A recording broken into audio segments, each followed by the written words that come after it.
अस्सलामुअलैकुम दोस्तों। आज की वीडियो में हम आपको बताएंगे काजू यानी कैशू नट्स के हैरत अंगेज फवायद, और ये भी कि काजू दरअसल बनता कैसे है।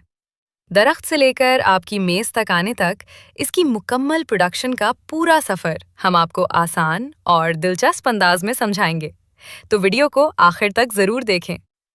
काजू में प्रोटीन, सेहतमंद चिकनाइयाँ, मैग्नीशियम, जिंक, आयरन, विटामिन के और B6 की बेहतरीन मिकदार मौजूद है, जो जिस्म को तवानाई और कुव्वत बख्शते हैं। काजू LDL यानी बुरा कोलेस्ट्रॉल कम और HDL यानी अच्छा कोलेस्ट्रॉल बढ़ाता है। ये दिल को सेहतमंद रखने में अहम किरदार अदा करता है।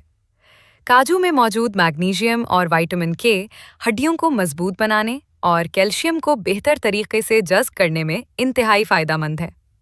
इसमें मौजूद जिंक और एंटीऑक्सीडेंट्स जिस्म के दिफाई निज़ाम को मजबूत करते हैं, जिससे बीमारियों से बचाव में मदद मिलती है।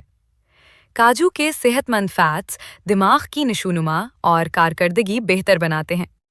कॉपर दिमाग में सिग्नल्स की कारकर्दगी को बढ़ाता है।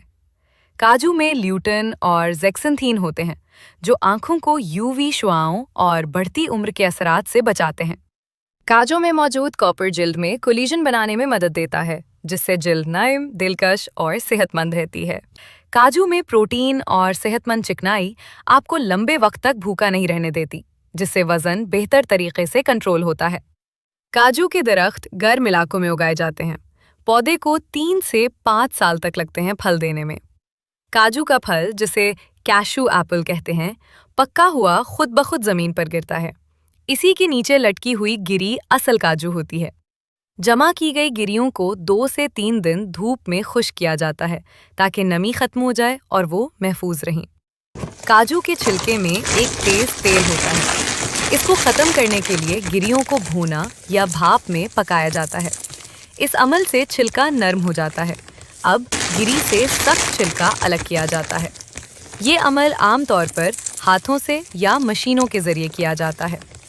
काजू की सफ़ेद गिरी अब 6 से 8 घंटे तक खुश्क की जाती है, ताकि इसमें मौजूद नमी बिल्कुल ख़त्म हो जाए और वो अच्छी तरह क्रिस्पी हो जाए। काजू को साइज़, रंग और शक्ल के हिसाब से मुख्तलिफ ग्रेड्स में तकसीम किया जाता है। आखिर में काजू को वैक्यूम या नाइट्रोजन पैकिंग में बंद किया जाता है, ताकि नमी ना लगे और ये लंबे अरसे तक ताज़ा रहे। तो दोस्तों, ये था काजू के फ़वाइद और इसकी प्रोडक्शन का मुकम्मल सफ़र। अगर आपको ये वीडियो अच्छी लगी है तो लाइक और शेयर ज़रूर करें, और मज़ीद मालूमाती वीडियोस के लिए चैनल को सब्सक्राइब करना ना भूलें।